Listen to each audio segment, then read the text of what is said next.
don't know what you're doing, brother. We'll go here. All right. Welcome, ladies and gentlemen, to episode 216 of the Splashcast Monday Night Raw, going up on a Tuesday.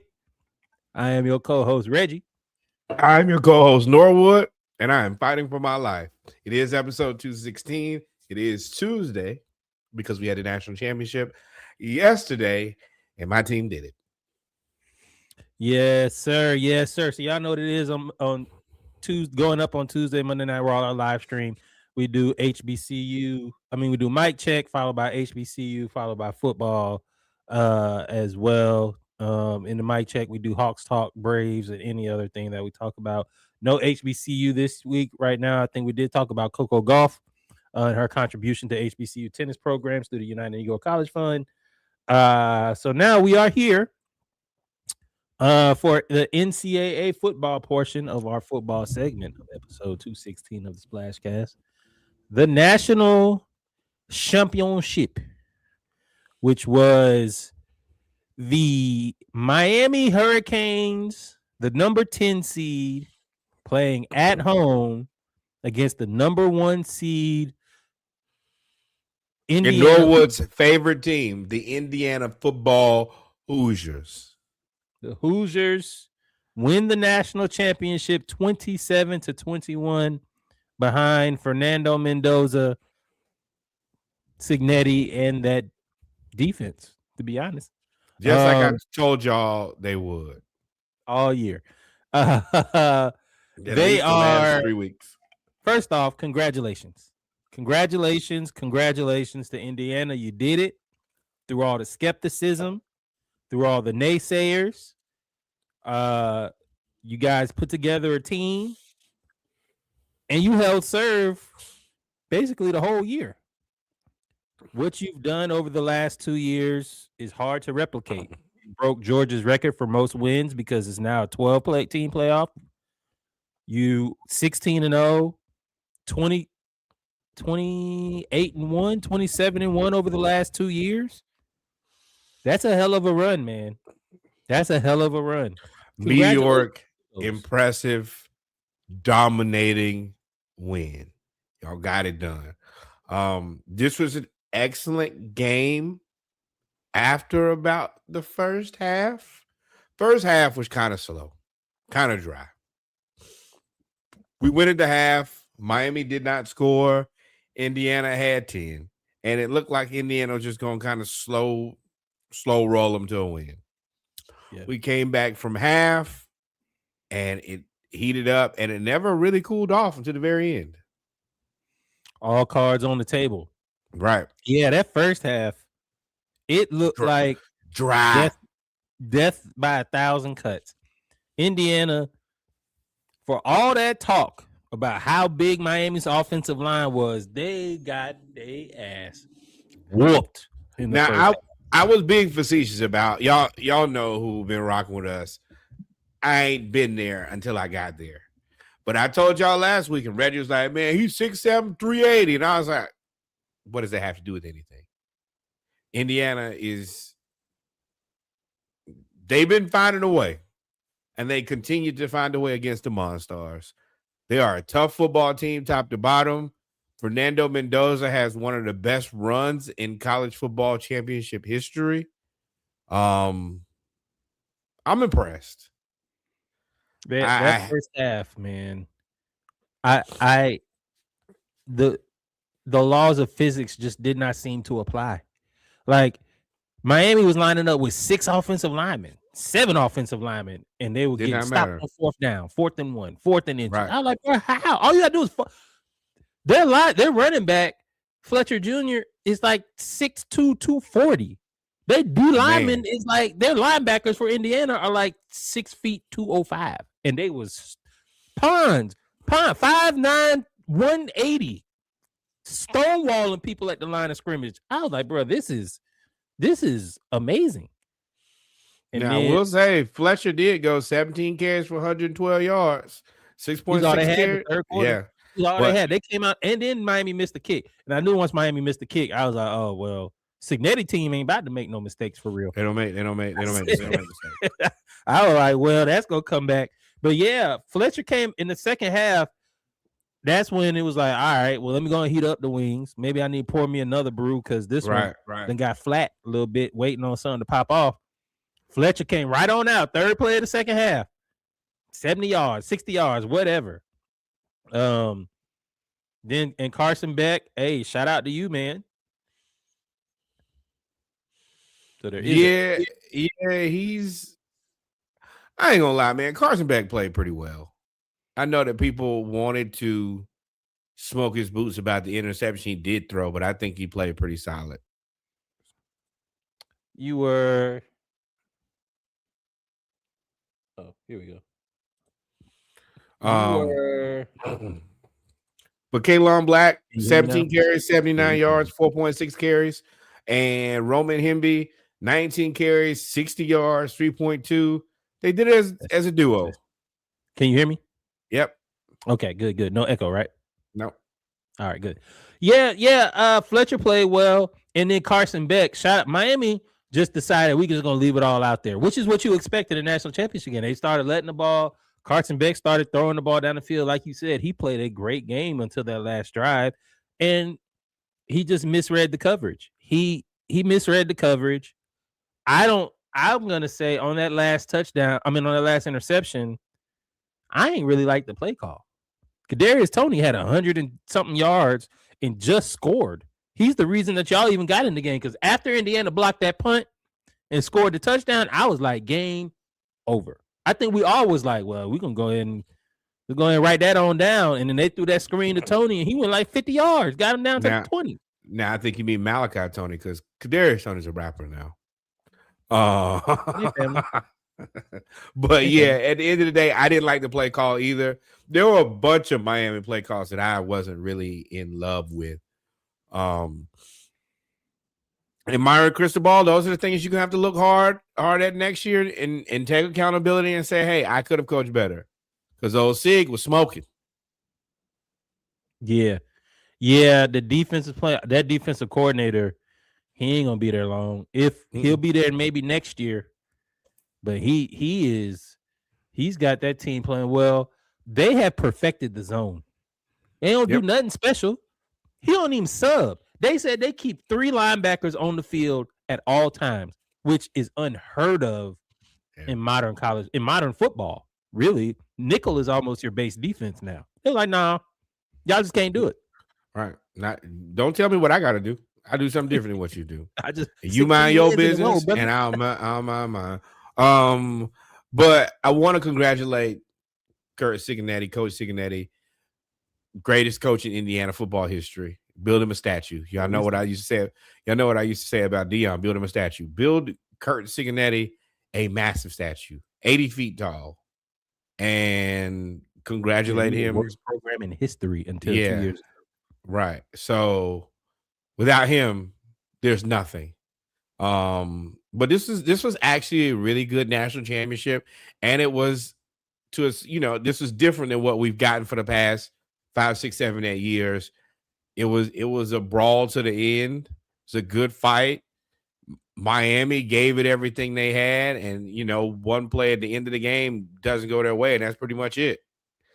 Had anything else happened, Miami we could have had a number 10 team coming in and win the championship. It was there.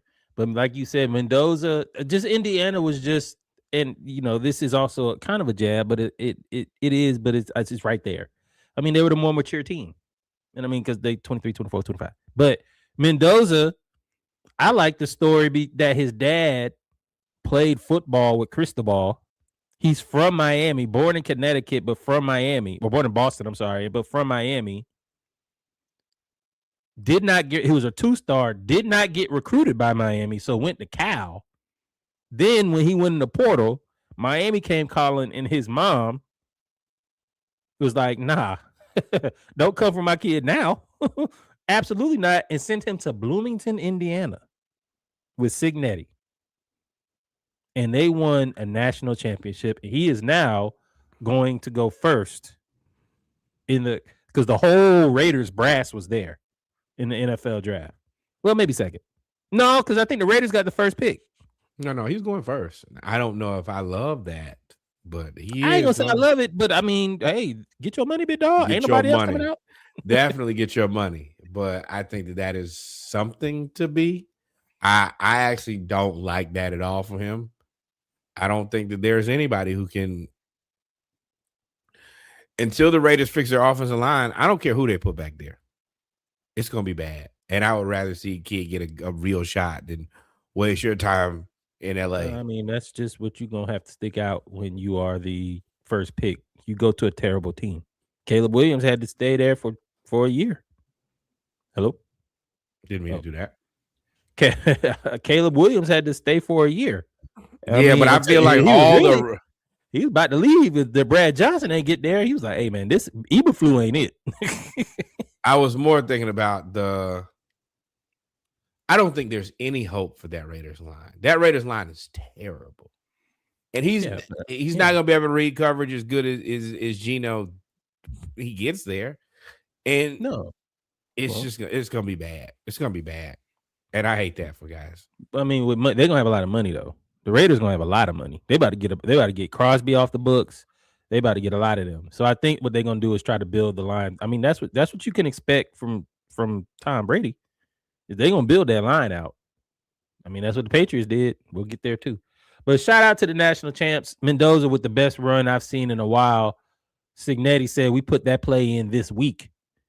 And Cignetti, the reason he won this game, pause this statement, but it's the truth. He had the bigger balls. He went for it on fourth down in his own territory. He went for it on fourth down, only up 3, and did a quarterback draw on 4th and 5, which turned into a touchdown because of Mendoza. That is amazing. He went for it on fourth down and threw a back shoulder pass. Shout out to that backup tight end that came in against Penn State. And I told y'all about him. He's number 80. Forgive me because I by the time I have this out, we'll have the picture of him up.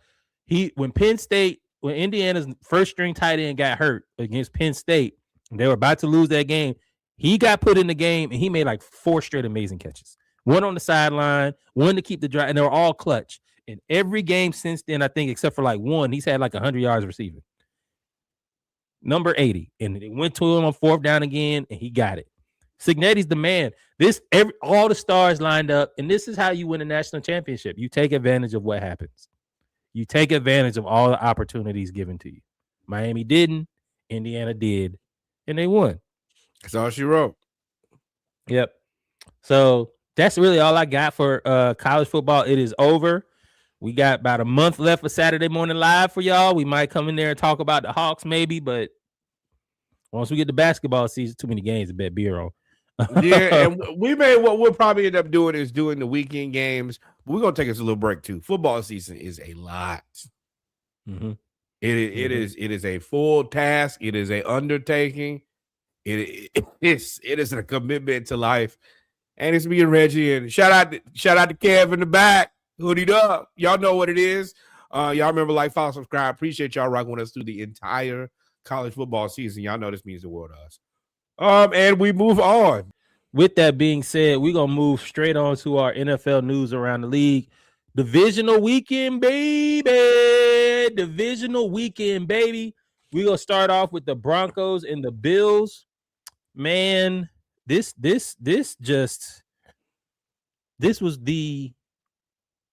was a hell of a game. A very emotional game for Bills fans. Bills fans turn away, but keep listening. The Broncos beat the Bills 33-30 in overtime on a series of controversial plays at the end of the game that all went the Broncos' way. I'm assuming you watched the game. You have the Brandon Cooks catch that wasn't a catch that turned into an interception. You have the phantom PI penalties at the end of the game and in overtime that basically put them in field goal range to win the game. This was a great game. It was a great game, but we said this on Saturday. Josh Allen, this is your game. You have to figure out how to win. I know that's not how, it's not how it always goes. James Cook had an unfortunate fumble, but so did Josh Allen.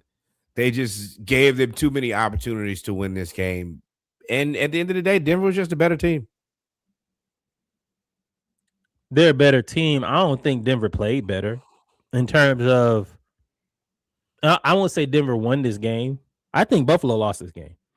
I don't understand. There were so many things that I didn't understand Josh Allen was doing. What the hell was that at the end of the first half with 16 seconds left inside your own 30-yard line, and you decide to run a play, you scramble and then fumble. They get the ball and kick a field goal at the end of the half to go up 10, and you end up losing by said field goal. You lose by 3 points because of that stupid fumble. What were you doing, McDermott and Joe Brady? Getting fired? And John and yeah, we'll get there. And like there were so many plays that just didn't make sense. The way, and I was like, bro, Josh Allen is playing like he's scared. Probably was. He's playing like he's scared. Like the moment he knew, and we all knew it. That's why they were so emotional and crying. He was sobbing, crying at the after the game, crying at the podium. Old boy, the tackle that be boxing people in the offseason was crying, saying Josh Allen ain't let us down. Leon Dawkins.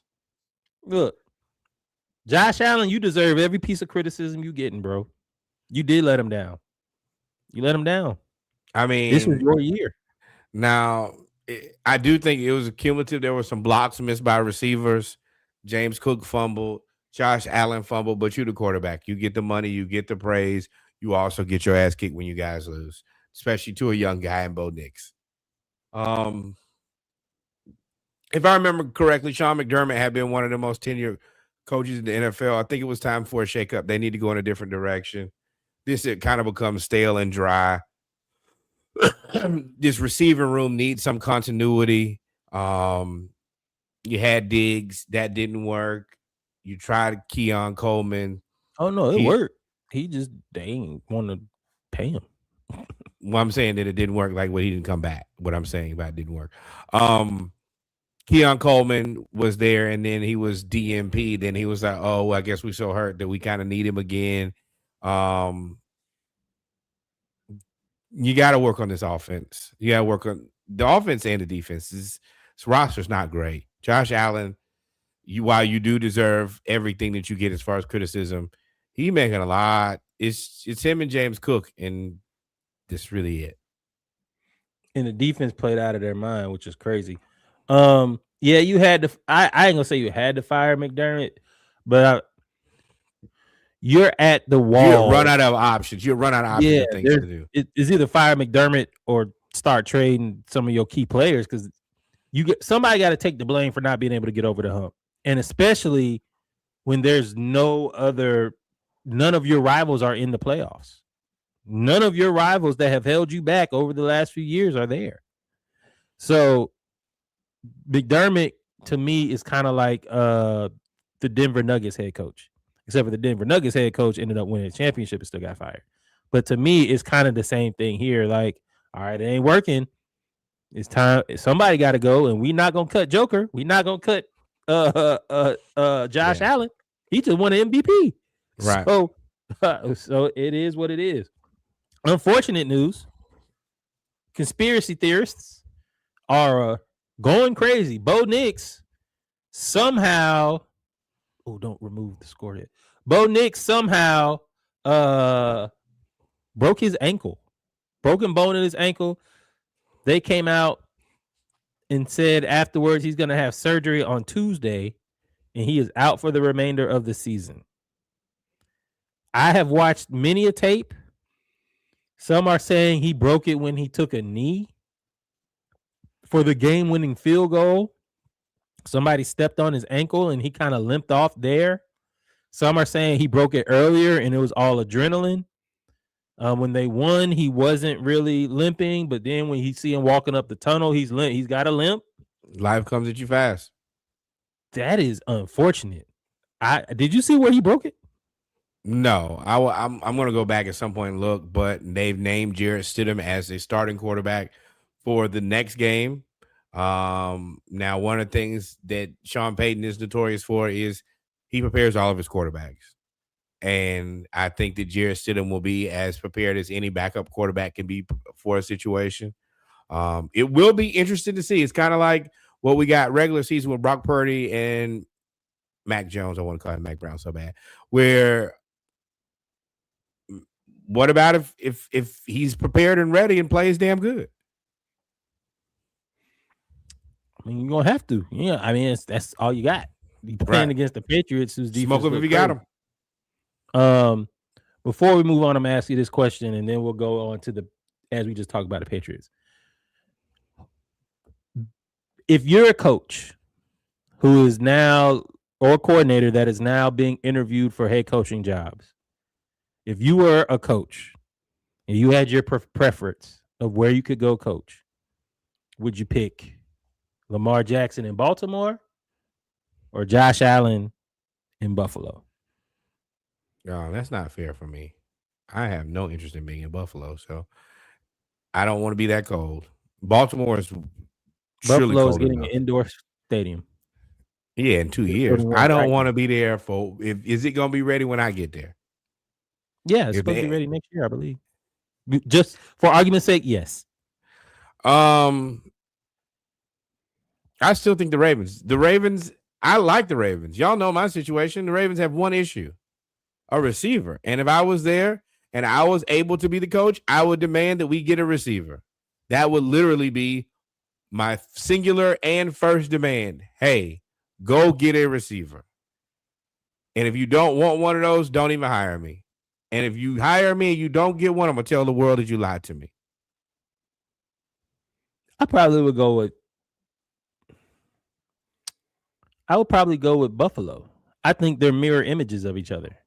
You have a running back, an MVP quarterback, although in Buffalo, their running back is younger, who just won the rushing title, and they need a receiver. You have Lamar Jackson, Derrick Henry, and they need a receiver. You have a defense that was underachieving, but played well in spurts, just like in Baltimore. The only difference is the reason I would go to the Bills. Well, actually, I lied. I would go to Baltimore now. I was going to say coaching, but now there's no coaches in the NFC North other than Cincinnati, and in the AFC North, and in the AFC East, you have the Jets. You have the Pats, but you beat the Pats this year with the roster that you have now. So I ain't gonna. I don't know which one's better. I'm leaning towards going to play with Josh Allen, but I have to see what the Steelers. I have to see how the coaching plays out. But I'm leaning towards Josh Allen because you have James Cook, who is a younger running back. That's really why I'm leaning towards Buffalo. Give me the Ravens 1,000%. 1,000. Congratulations to the Bills and all of that, but yeah, I want the Ravens. Ravens are like historically stable organization. Stable, you mean what? Just across the board, they're very stable. They historically have good defenses. Give me everything to me says the Ravens. And if you like the Bills, of course that's cool. But no, I would like the Ravens 1,000%. Y'all let us know. I'm gonna try to remember to make this a real. Y'all let us know. Would you rather, if you were a coach, would you rather go to Buffalo with Josh Allen and James Cook, or Baltimore with Lamar Jackson and Derrick Henry and whoever else they have? All right. So we are now going to move right on to the team that has to play the Broncos in the AFC Championship game. Jesus. This was the New England Patriots versus defeat the Houston Texans 28-16. In one of the most disappointing games I've seen in a long time. First off, before we go, shout out to Aziz Al-Shaair. He was fined $12,000, essentially, for wearing a "Stop the Genocide" eye black, and then he wore it again. Stood on business. So shout out to Aziz Al-Shaair for that. One of the better linebackers in the league. I forgot all about him when I was talking about the Texans defense. Shout out to him. Thoughts? Yeah. For me, it's banned. He didn't care. $11,000 is worth it. More people to see it. Good job. Yeah. Hey man, putting your money where your mouth is. That's tough. Paying for things that you believe standing in. up to your owners who are on the other side of that. I mean, at the end of the day, you believe in it. This is what it costs, $11,000. I don't think that there is a better marketing tool to get your opinion out, your beliefs out. And this commercial will cost way more than $11,500. So what? This is a great investment. And then on top of that, after they've seen you in it during the NFL game, they got to fine you. So Adam Schefter has to post it on there, and then we talk about it, and 18 other million outlets pick it up and have a conversation. So this is the best $12,000 you can spend. Job well done. Yeah.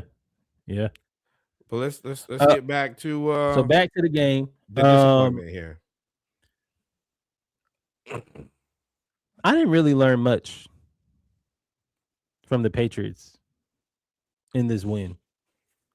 I do like their defense. Their defense looked like they played really, really well. Their offense kind of got whooped.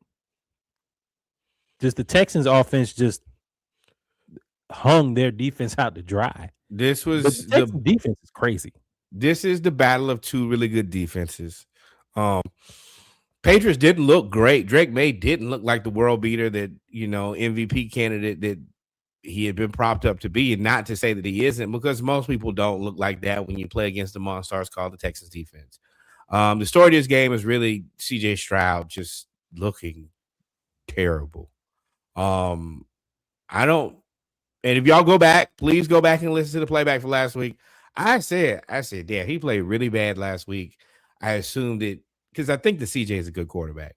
I assumed that he had gotten all of that out last week and that he will come this week dialed in, ready, humble, prepare, all of the things that you expect out of your franchise quarterback. And he, in fact, did not. He laid an egg, a terrible egg. I don't have any excuses for him. I don't want to say, oh, well, he had X, Y, and Z. He just did not get it done on any facet. Too many fumbles, too many interceptions. He did not play the position of quarterback well at all. Now I was fortunate enough to be in the gas station yesterday, picking up a couple snacks before the old college football game, and I had a guy who I don't mind talking to people while I'm in the store, and he had his friend on speakerphone, and they were talking about quarterbacks that were available. Hey, Texas fans, let me tell y'all, there's nothing available better than CJ Stroud. Did he play a couple bad games? Yes. But there's nothing else out there. I want to make that crystal clear. And if y'all don't want CJ Stroud, I will take him in Atlanta immediately. Yeah, it was a horrible game for CJ Stroud. I'm going to shoot him a little bit of bail. Not much, because he threw them bad interceptions. That second interception to Carlton Davis was absolutely inexcusable. He kept throwing the ball behind his receivers. The O-line didn't help you at all. The Texans going to have to figure out what they're going to do with the O-line and what they're going to do at the running back position. Nick Chubb ain't got it no more. They played the rookie. He was okay, but the O-line just got whooped. And shout out to the Patriots and Milton Williams, who came back, and they was like, hey, when he gets back, this Patriots defense is going to look crazy. And he, in fact, made that D-line look crazy. Him and Christian Barmore, maybe the second best defensive tackle line duo behind the Seahawks left in the playoffs. They look really, really, really good. But the Texans O-line is trash. Well, see, this is the thing. Let's contextualize that. They traded Laremy Tunsil at the beginning of this season for all those draft picks. And they kind of worked, it kind of didn't. They got this far in the playoffs. Washington went home. Now, you bet you didn't win, but you got further than the team that you traded with. Now you have to take those picks that you got from that trade and you have to turn them into something. There's an opportunity here, but it is where your scouting and drafting matters. This is high level football here. This is where you have to identify your guys. You have to go get them out of the draft, come hell or high water. Now you have a full complement of, I think they have all of their picks plus the picks from Washington, who needs those picks. So this is your opportunity. Y'all are a well-run organization. Figure it out. Get the right guys or trade for the right guys because you got assets. Yeah, you got to do it now. And you got a decision, CJ Stroud. The Houston Texans have a decision. CJ Stroud has a decision. What decision does CJ Stroud have? He's extension eligible. But if I'm the Texans, if you wait and he plays well next year, you're gonna have to make him the highest paid quarterback in the league in NFL history, which is probably what he wants to do anyway, because that's just how trends go. You're not gonna find a franchise quarterback just on the street. But you can't come out there and play as badly as you did 2 games in a row and expect for them to have good faith negotiations going forward to make you the highest paid player in NFL history. Have bad faith. You better learn from that other team that's 3.5 hours away. Don't pay your quarterback. You'll never get out of that. Ask Jerry Jones. You got one option. Pay that kid. He didn't play great. You better find a way to coach him up. They're not guys who are available who are better than him. That's the reason you have a coach. Y'all figure it out. You make him better. There is no asset available in this NFL that I know of at this moment that you can get that will be better than CJ Stroud. And you paid DeMeco Ryans to be a coach, he needs to coach up that kid. It's very simple to me. Yeah, or bring in Marcus Mariota. You know, that's how he keep a job. Come in second string. Quarterback don't play well. Throw in Mariota. He win you 2 games. You lose you 7. I think that's a terrible strategy, but it's not my team. So LaMelo Ball theory. Strategy, that's do it. How it goes. Do it. But the Texans. This is as good as it gets. Everybody don't get Lamar. Everybody don't get Patrick Mahomes. Everybody don't get Josh Allen. I'm not even gonna say everybody get Joe Burrow because he hurt all the time. So coaching and strategy matters here. Y'all got to figure out how to get it done. It's that simple. If you can't do that, then what do you need a coach for? Lead this team to success. Yep. But or you can get Kyler Murray or Tua. Which one you want?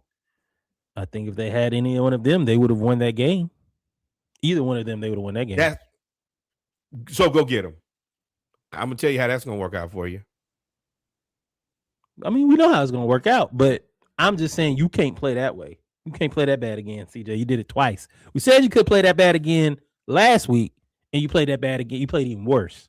We are now going to move on to we are now going to move on to wait, hold. No.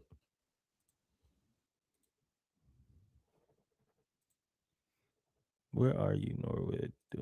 There you go. All right. We are now going to move on to the Seahawks. Really, the NFC playoffs, we're going to call this week. We're going to call this the NFC West Invitational. The Seahawks destroyed the 49ers. Let's be honest. Once we figured out Sam Darnold was playing, not to say that he was the cause for this 41 points, But once we figured out that they didn't have to really play a backup QB, we knew this was over with. The 49ers went out there with Christian McCaffrey, Kyle Shanahan, Brock Purdy, and everybody else. I don't know how I feel about this exactly, to be completely honest. 49ers always kind of get to the same place and do the same thing every time. Now, is it typically a little bit more competitive? Sure. But is this the end of where Kyle Shanahan gets every year? Like, all right, let's get right about here and then lose. That's incorrect. They went to the Super Bowl twice when they were healthy. And they lost Dre Greenlaw during the Super Bowl, who tore his Achilles. So I don't think that's right. But I mean, they only gonna get here because they keep getting hurt. It's not like it's something Shanahan doing wrong. They need to tear down that power plant. Conspiracy. Hey, tinfoil hat, whatever it is there not a point where you got to get over the hump? They got what's the hump is winning the Super Bowl. I'm assuming. Yes. I mean, yeah. You keep going. They went twice in 3 years. And then Kyle, I mean, at some point, would take what the 49ers have accomplished over the last 7 years with Shanahan in a heartbeat, if you, as a Falcons fan. Sure, but I tell you this all the time, there's levels to everything. How many times can you do this before it's like, all right, well, what are we doing? Well, the line right now is 4. So you can do this 4 times before everybody's like, well, all right, man, we gave you a shot. Marv Levy and the Bills went 4 times in a row. Right. And I mean, I don't know what to do with the 49ers. Like, because you're right. They had a great season with the guys who they had, but it's something every the whole year. IU breakdown and with all of that, like, well, I mean, some of that is them just also not managing relationships. You know, you had a falling out with Debo too. Like, there are things that they could do better. Oh, that was money. I think that was they put all their eggs in the basket when they went to the Super Bowl, which is normally what you do. They had a 3-year window where they went to the Super Bowl twice. They lost to Patrick Mahomes and Patrick Mahomes.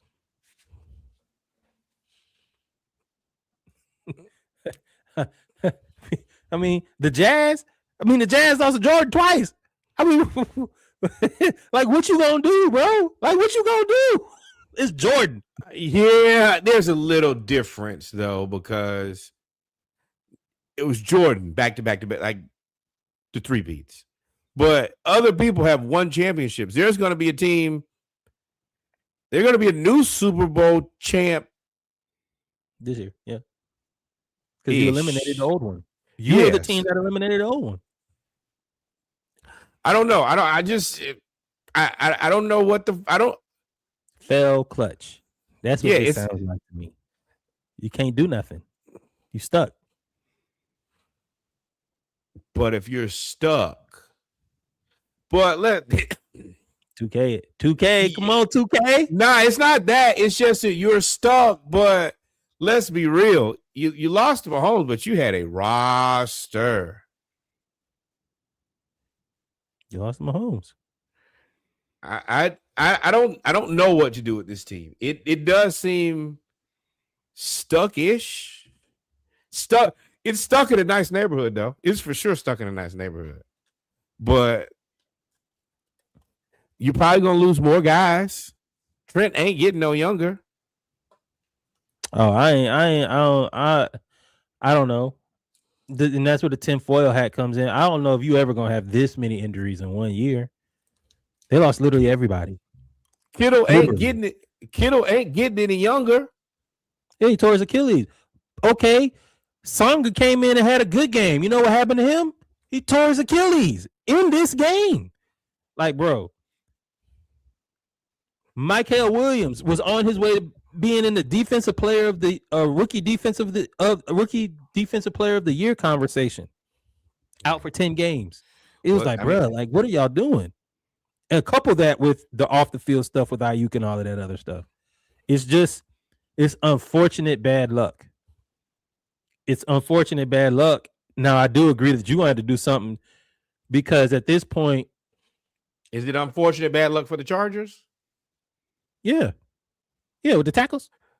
So the Chargers and the 49ers kind of the same boat because they both have injuries every year. Yeah, but the Chargers don't make it as far as the 49ers. I mean, you're right about that. Round every year. Even when they're healthy, they lost Trevor Lawrence. But the Chargers also haven't had teams that have been good as the 49ers either. I disagree. They had the number one offense and defense in the league and lost. Yeah, but I don't think that their players have been nearly as good. Minus Khalil and Joe Alt. It's really it. That's like I consider world beaters. The 49ers got a ton of world beaters. Trent, McCaffrey, Warner, when they had Ayuk, Debo, Kittle. I don't think that they have the same amount of riches as the Chargers by any stretch of the imagination.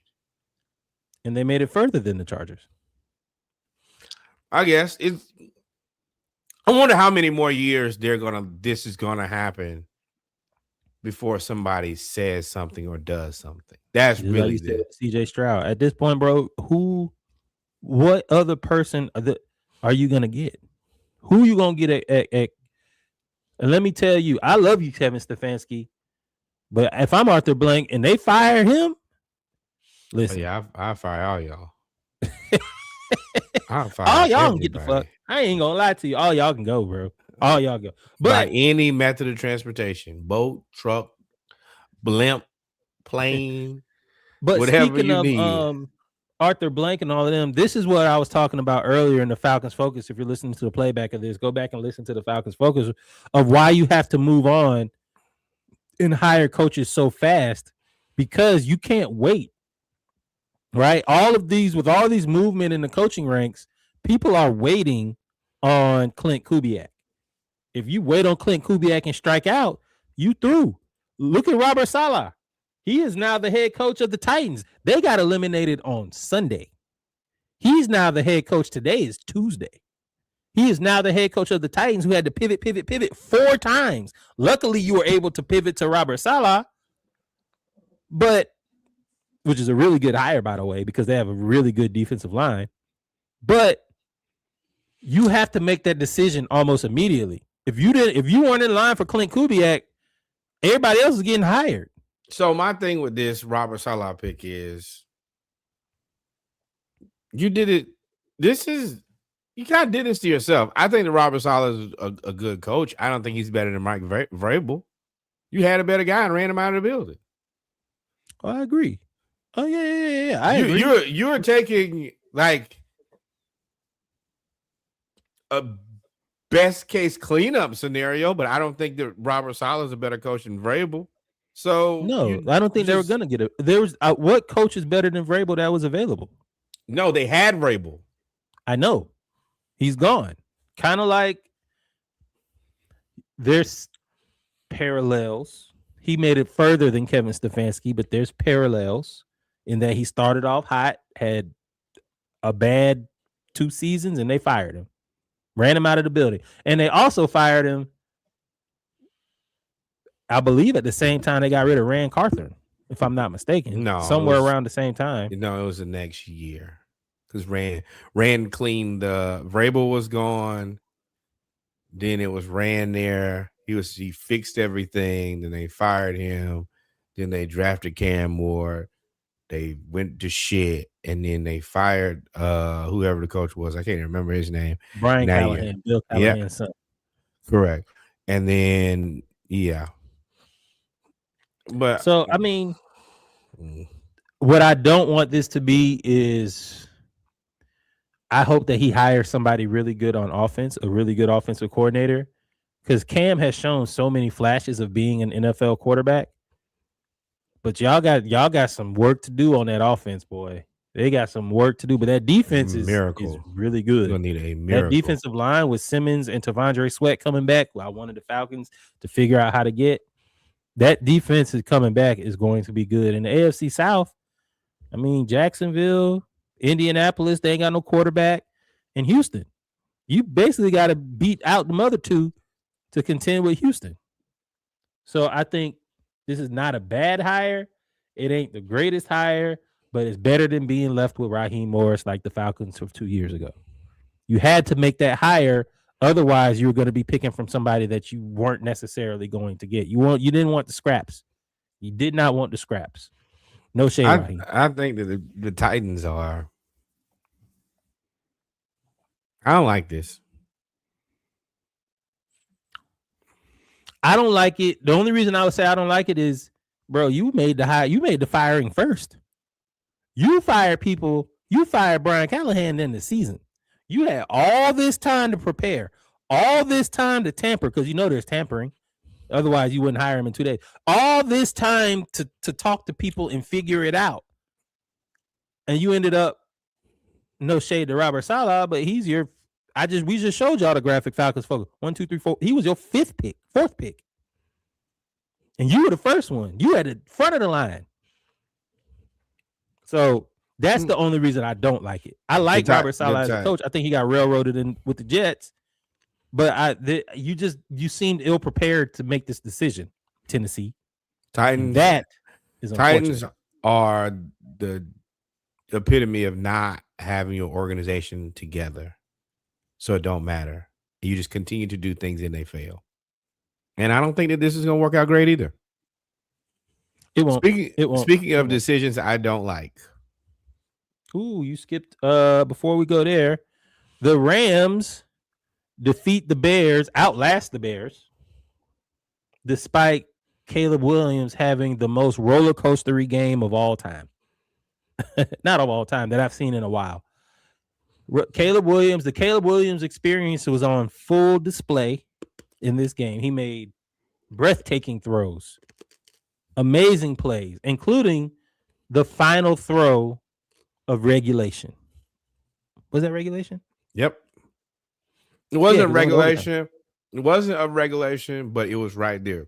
They threw the touchdown, and they took the ball and kneeled there. Yep. Yeah. On 4th down, while getting pressured by 3 Rams defenders. Everybody thought he was dead. And then he pulled the Alabama versus Auburn, just throw it up to the corner of the end zone. He was wide open, too. He was a tight end guarded by a nickelback, which is not going to work on the jump ball scenario. Shout out to Kobe Durant, HBCU, who ended up playing well in overtime. And Caleb Williams played well, but he also threw 3 interceptions, including the one in overtime that essentially ended the game because they had to get 30 yards, and the Bears defense is not equipped to make a stop when you need one. I hate to say it. I don't hate to say it. It's the truth. And Matt Stafford went down the field and kicked the field goal. They had some questionable play calls, too. I think that on 3rd down, you want to be moving to a side and Caleb is not a running quarterback by any stretch of the imagination, but he has some mobility. I want to give him an opportunity to at least potentially use his athleticism and get a 1st down or throw on the run towards the sideline on an out, something like that. And I think that I didn't get enough of that for me.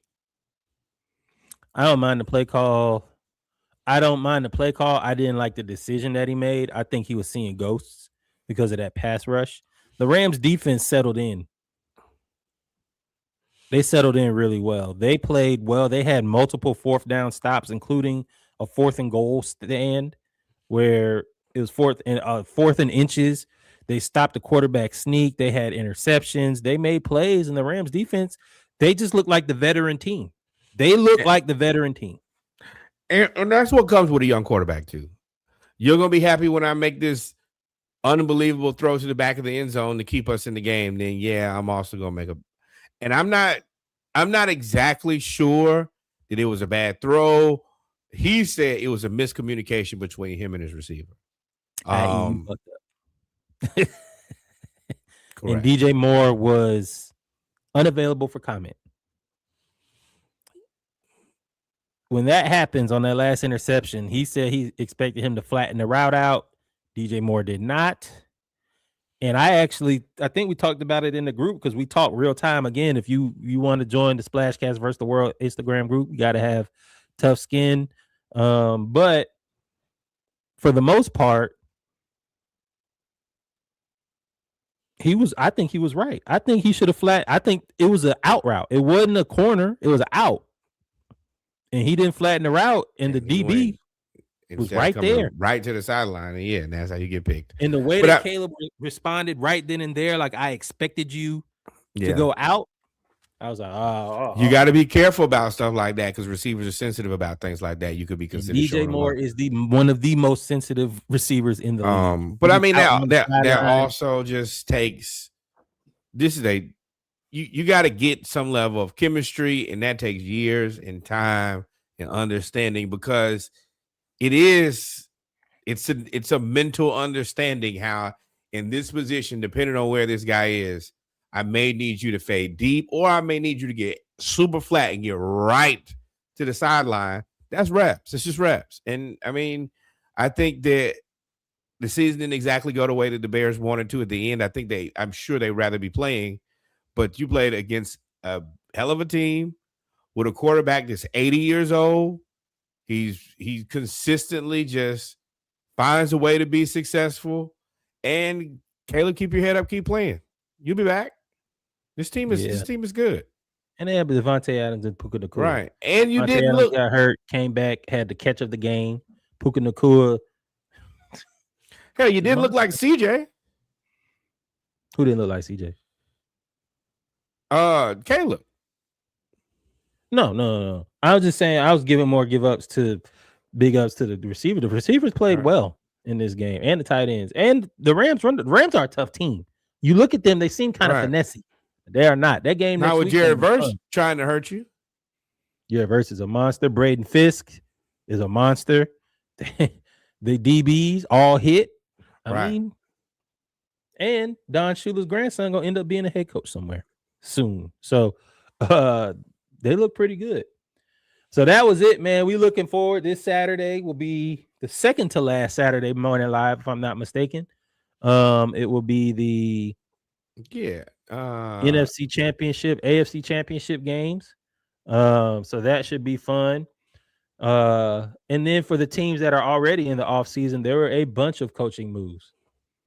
First off, there was your man, the big hire, former Baltimore head coach, John Harbaugh.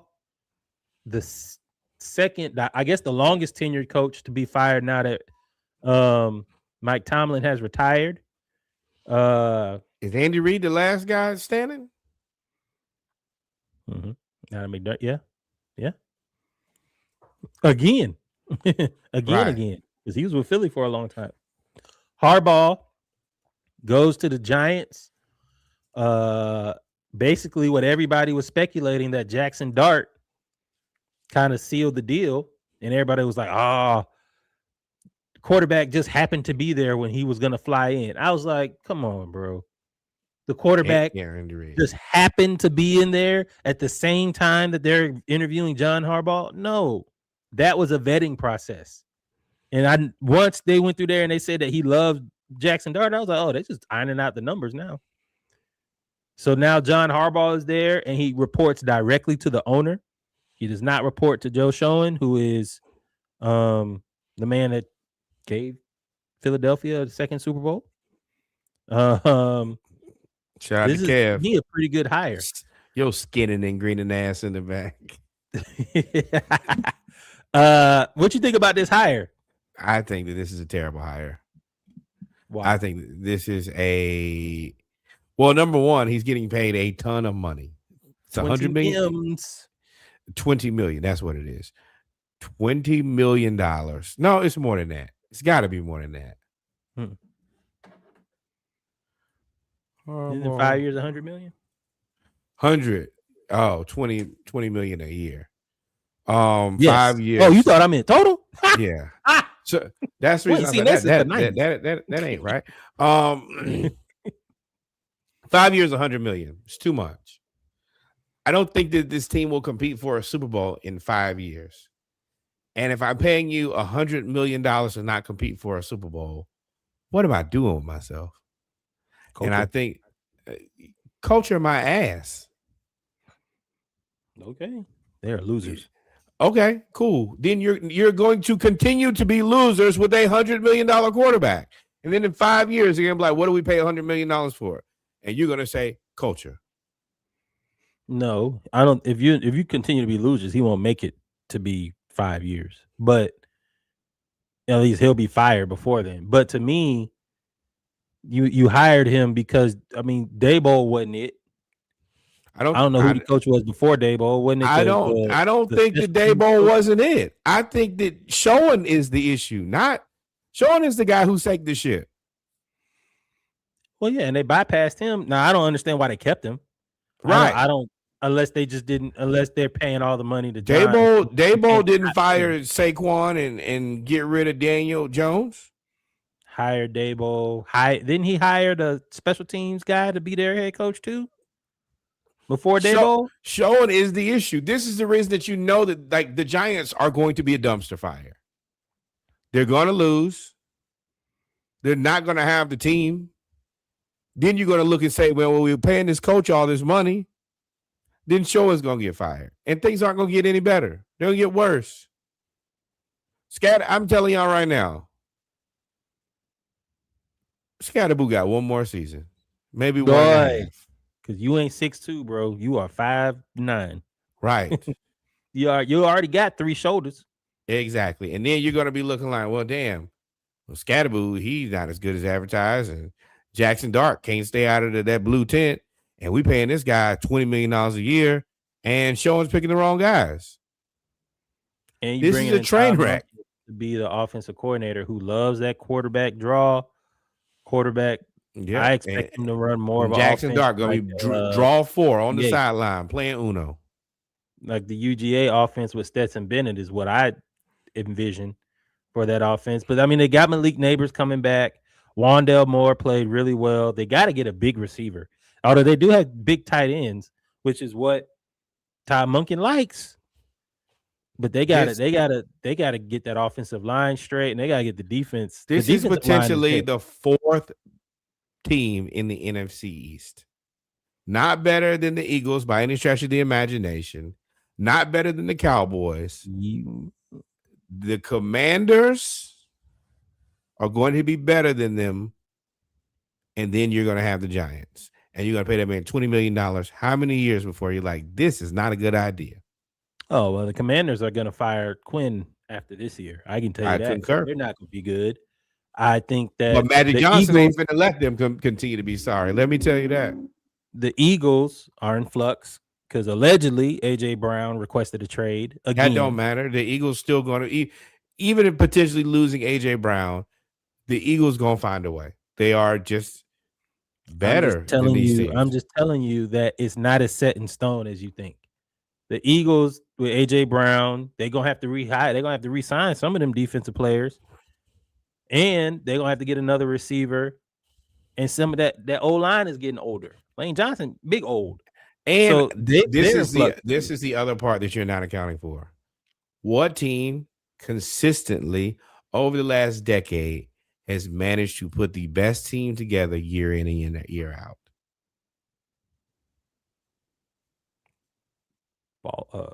The Chiefs, Baltimore? No. In the NFC East. The best team over the last decade? Yes. 2015, 2016. Kevin is looking at you like you better say the Eagles. That's the answer. That is the answer. The Eagles have. Who did they have before Jalen Hurts? Your boy that won the Oh yeah. It's the Eagles. Yes. They won the Super Bowl. What's his name? It's the Eagles. Yes. So they continue to do that. And the guy who's been picking their team, what's his name? What's the GM name? Right. That's the reason I keep looking down there. Howie Roseman. There he is. He's been the guy putting these teams together. And every year, some people got to go. He finds some new guys. With Dallas, you know what you got with Jerry. He going to pick the right guys. He just going to not let them get coached to be successful. So now you're looking at the Commanders and the Giants. Now, the Commanders have been great, but the Giants have been terrible at asset management over the same amount of time. And the same guy, Joe Schoen, who's been terrible, is still there. So, yeah. Nothing for that. I got nothing. I got everything else I can counter. I got nothing for Joe Schoen still having a job. I got nothing for it. I don't know why he's still there. Everybody that you got rid of, if it wasn't for Daniel Jones' legs falling apart, they probably would have been in the AFC Championship this year. Correct. So, yeah, I think that unless y'all think that Joe Schoen is going to mysteriously turn into a new human, which I don't, then what you got is what you got, and it ain't much. I'm interested to see what his role is, because if Harbaugh reports on straight to the owner, and how do you think he's going to have final say so on the roster? So now, what does the GM do? How does this setup even sound? This doesn't sound like it makes sense. And you telling me that this is just going to mysteriously work? I'm telling you, that's what they brought him in for, to be a culture changer. I think he's going to be a very expensive bridge coach. He's going to be there for 4 years. They're going to pay him all that money, and they're going to end up at the end of his tenure competing for the division. And I think then they'll end up getting the new hotshot offensive coordinator to be the head coach. I'm not even sure if Jackson Dart lasts that long. His health is, man. This shit here, let's be real, is a house of cards ready to fall down on day one. You're running back on borrowed time. Your quarterback, he looks like the next Tua. Your coach, Scatterboo. Oh yeah. Your coach makes $20 million a year. Your GM should have been fired 5 years ago. This doesn't make sense. This is like drafting Zion Williamson. Oh, maybe his metabolism won't catch up with him and babes with BBLs. Biology don't matter. Well, the BBLs you could, but the biology part you could. Yeah, I mean, hey, you got to swing for the fences. You got to do something. Kubiak, you had nothing. You really just didn't have nothing to offer. Why would you come there as a young and upcoming coach? Oh, because you could have probably paid half. $20 million a year is a ton of money. Ton of money. And this is a guy who also loses every fourth quarter with Lamar and Dave and Derrick Henry. And what I guarantee you, I was like, I mean, he's I was gonna say unproven, but he's proven to blow it. And now you got Dart and Scatterboo instead of Lamar and Henry. And Lamar. This is a train wreck. They got receivers though. You smoke crack, don't you, Sams? It's gonna be fun either way. I'm gonna be entertained. I can tell you that. Ain't nothing like watching stress-free football. I ain't gonna lie to you. Ain't nothing like it. It is fun for the LaMelo Ball, baby. I get to watch. I don't care what happened. Scatterboo, get out there. You play a little quarterback. You throw it to Jackson Dart. Do what y'all want to. Let's run the annexation of Puerto Rico. Why not? Yeah. Jim, why is John Harbaugh getting paid $20 million and Andy Reid getting paid $20 million? Oh, that's something that we learned in business class. It's called supply and demand. That's why. That is why. That is why. But why is John Harbaugh getting paid more than Jim Harbaugh?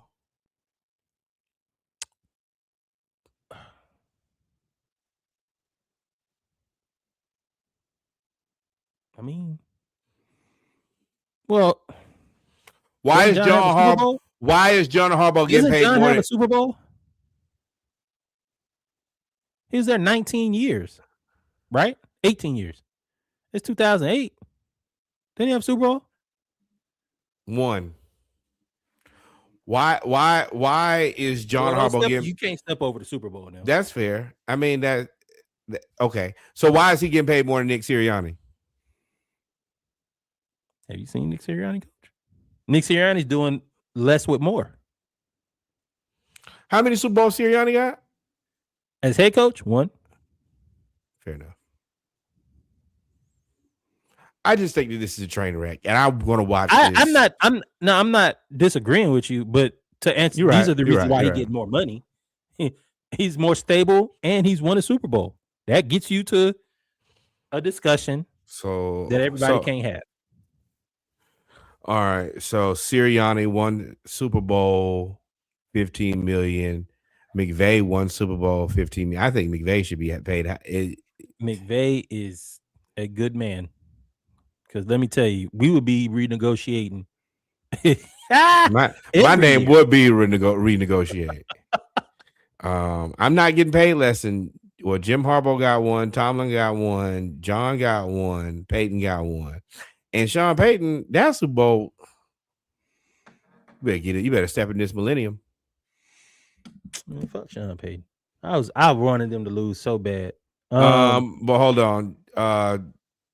Jeff Hafley, coach of the Dolphins. This is a cleanup job. You're gonna be fired, Hafley. They just trying to get the stench of that wreck of Mike McDaniels out of there. You're gonna be a bridge. You'll be there for a couple days, and they'll send you on home. I would call this more of a resume builder versus a cleanup job. No, it is a cleanup job. Miami needs some. They're trying to reestablish some level of discipline. That's really the thing. Mike McDaniels just getting railroaded by his team, and he wasn't being respected. That's the reason I think he withdrew from that Cleveland situation. Like, boy, I didn't already been to bad. This is worse. I mean, why would you? Yeah, why would I go get more Cleveland? pressure? Why would I jump into hell in Cleveland?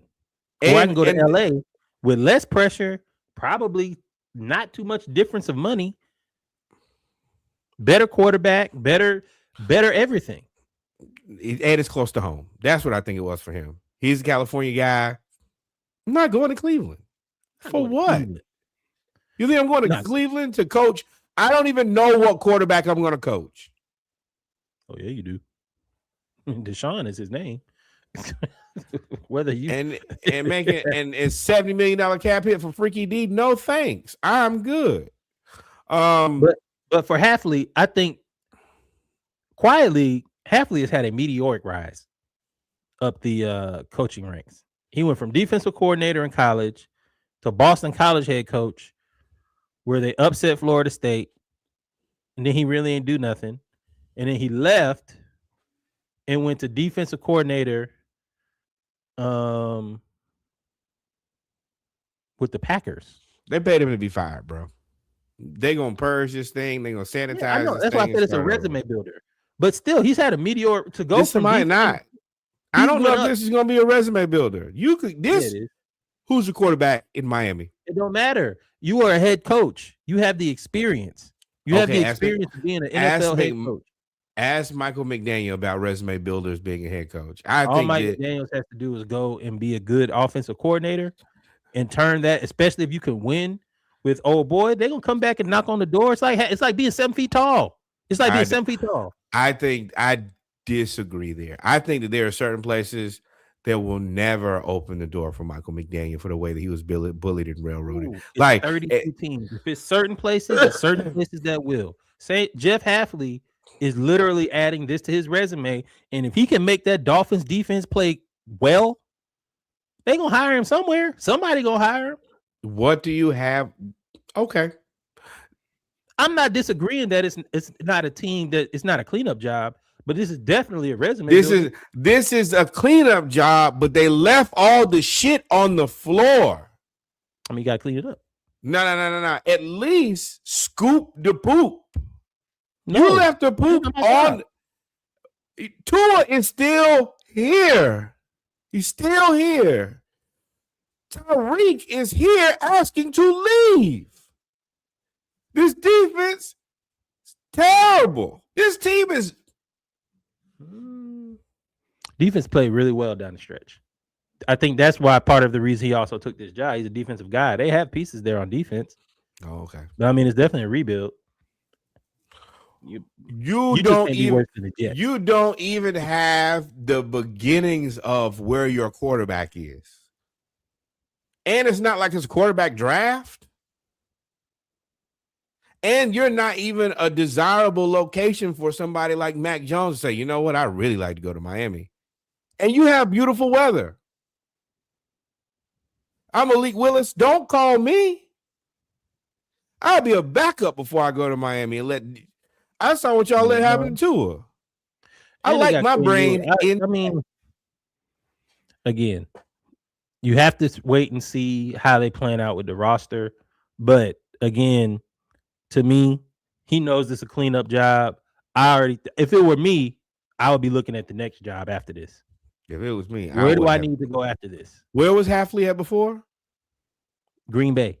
He was the defensive coordinator. Not in a million years am I leaving there for that. I had Michael Parsons. Yeah, not leaving Micah. But I mean, you could be just wait. See, that's a lot of times these coaches be so overzealous to get to the head coaching position.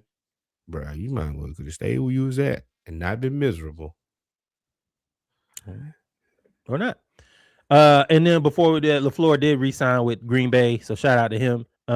We spoke of that, which is another reason the Falcons probably had to go ahead and make a decision, because I know Lafleur and Matt Ryan were close, and Lafleur was talking about coming to Atlanta if he could not work out a contract extension with Green Bay.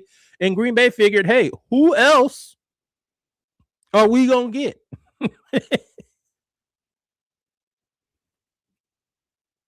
I hated that whole situation where it was like, oh, well, we're going to let Lafleur go and get what? Hafley?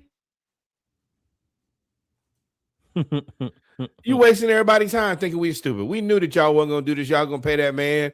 And especially after the whole Aaron Rodgers situation, you was going to, let them two fight it out, get this guy and get Jordan Love to where he is, and then you was going to lose Matt LaFleur? And you're the Green Bay Packers? Yeah, it's not even what y'all do. Yeah. So it's tough. And then, of course, we did talk about Mike McDaniels. He is now signed with the Chargers to be the offensive coordinator. I think we talked about that earlier. I think it's a great pickup. I think that Amarion Hampton should be thrilled. Najee Harris, I assume you're probably out of there. Justin Herbert, I know your wrist can't heal fast enough. Joe Alt, hey, get ready for it. Later too. Yeah, and this should be.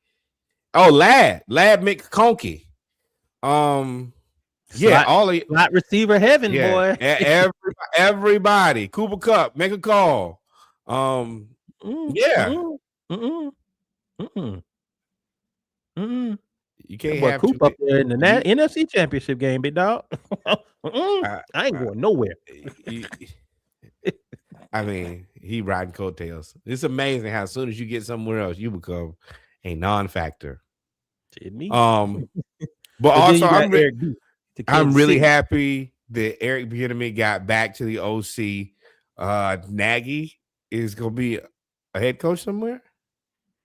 He's interviewing for multiple places, so I assume him and Clint Kubiak, I think, are the last ones left.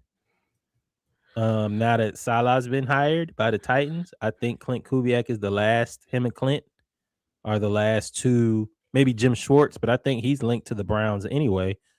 And then, of course, your boy Brian Flores, but he is linked to the Steelers if he decides to take a head coaching job. They say Matt Nagy might just be out.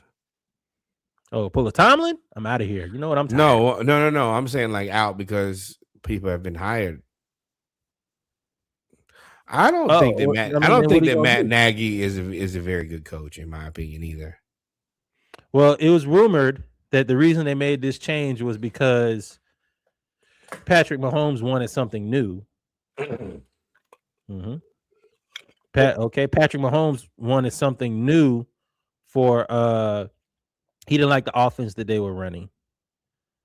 So they brought back in Eric Bieniemy. Neither did the Bears. I said neither did the Bears. Wasn't he the coach there before? Matt Nagy? Yeah.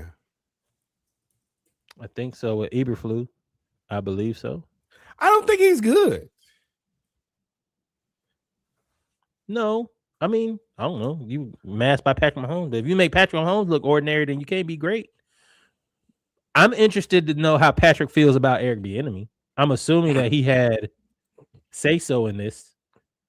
Yeah, absolutely. I wonder if he's going to be able. When he was there last time, it was rumored that Andy Reid called all the plays. So I wonder if that's going to happen again. I don't care. What is this going to look like, etc. The Chiefs are clearly saying, "Hey, man, we have a recipe that works. Put these herbs and these spices, cooking on 400 for this long. This is what we're going back to. We're going to overhaul this roster. I expect it to look more like what it used to. And we're going to get back to doing what we do. We're getting the game back together." And I think that Eric Bieniemy will, for whatever reason, it ain't worked out in the manner that he wanted it to. I think that he's deserved a head coaching job, but I think that there's something that people don't like about him. I hope it is more than him just being black. But either way, the opportunity has not afforded itself to him. And if I can't get it how I want it, I'm going to go back to where I was getting it good.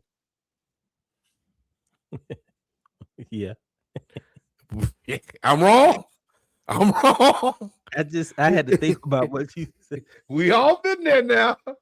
Kev too. If I can't get it how I want it, I'm going to get it where I was getting it good. That's called the bat signal. Right. That's called. What's up, big head? Hey, big head. Right. and Eric be like, bro, I've been trying to do this all types of different ways. It ain't working for me. Pat, Andy, can we go back to what we was doing when we was winning? And Pat like, man, hell yeah, get Matt out of here. And Andy he probably want to slap him on the back of the neck anyway. Let him go somewhere else and be terrible and coach. Go sign Kyle Pitts. Now you good to go. And you can bring back Tyreek on a discount because he want to leave. Tyreek probably gonna take no discount. He got 4 more babies since the last time y'all saw him. And a girlfriend and an ex-wife that's trying to. She's an awful person. Buying Bentleys. I ain't gonna say she awful because you don't know what lifestyle he introduced to her and what lifestyle she was living. Once you started, you got to keep it. This ain't the first play. So that's also dumb on his part too. This ain't her first play. Right. Her brother played safety for all them years. That's how she got introduced to the lifestyle. These are two experts doing expert level shit. All Madden fools. Right. You know him and he know you and you can read. That's like a woman get with Antonio Brown. He surprised me. How? You ain't got the internet? You can't get tricked in 2026. You get catfish, you're a fool. But with that being said, we've covered everything. I ain't gonna lie, man. Yeah. Please keep this Falcons situation in prayer. I don't know what to feel. I don't know whether to be happy. I don't know whether to be sad. I don't know whether to trust it or not trust it. I'm literally taking it step by step, day by day. Reggie seems both more optimistic and more pessimistic than me. They call it cancel out. How you feel? A 0. I'm a placeholder right now. I don't feel nothing. I am upset and happy all at the same time. I don't know. With that being said, you got anything left for us before I get out of here? Nope. Number one. More black baseball. And on the story of black and brown people playing baseball, please play. Please pay Ronald Acuna. We need it. Number 2, shout out to Kev in the back. What up, though? We got to add a Kev cam. Right. Number 3, the historically black college university in your neighborhood, the one you go to. No, not the one that you went to church with, the person who cared for you, the person who used to laugh and kiki wherever you was in camp, your hometown, all of that. Send some money over there. The historically black college and university in your neighborhood, the one you go to for homecoming, step shows, to be around your people. You go there, you eat up all the chicken, you drink up all the liquor, you stay out way too late. Least you could do is send some money over there as we once again start preparing for homecoming season. Check your phone real quick. Oh, you can't check your phone. Check Instagram. And while you there, homecoming seasons come, go ahead and book them homecoming Airbnbs. Get it figured out. Get it figured out soon. I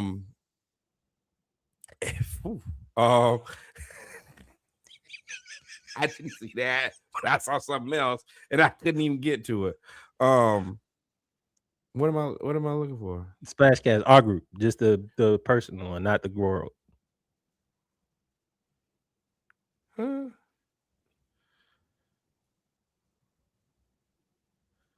Oh.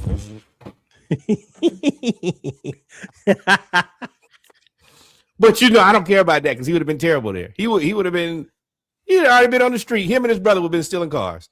I disagree. Number three.